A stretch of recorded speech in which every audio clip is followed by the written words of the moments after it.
صباح الخير. النهاردة هنعمل أكلة صعيدية شوية. جبت كشك ولينته لمدة نص ساعة وهنعمل منه فطار حلو قوي. تعالوا نشوف هنعمل ازاي. جبت معلقة سمنة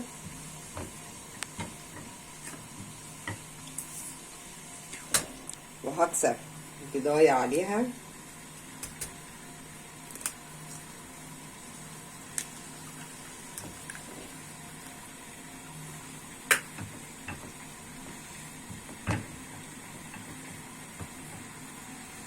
هنحط ملح خفيف لان الكشك بيبقى فيه ملح،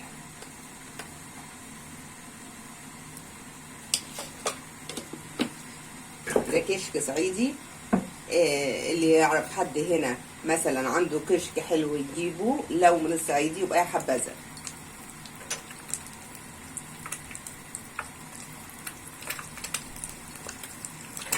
حط فلفل اسود وملح خفيف،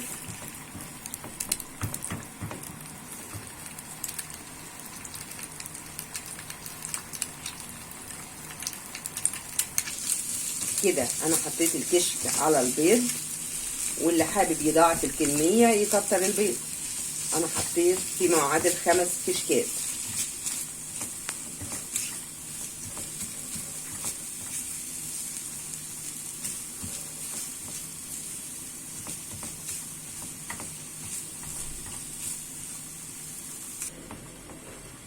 بتبقى اكله صعيديه جميله جدا.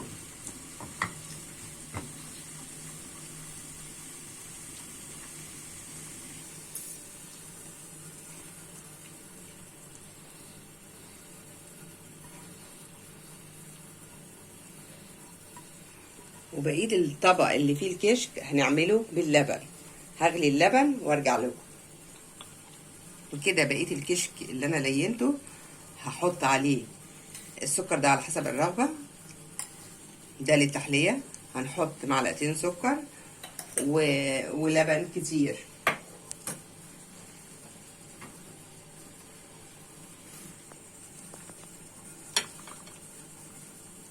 نزلت باللبن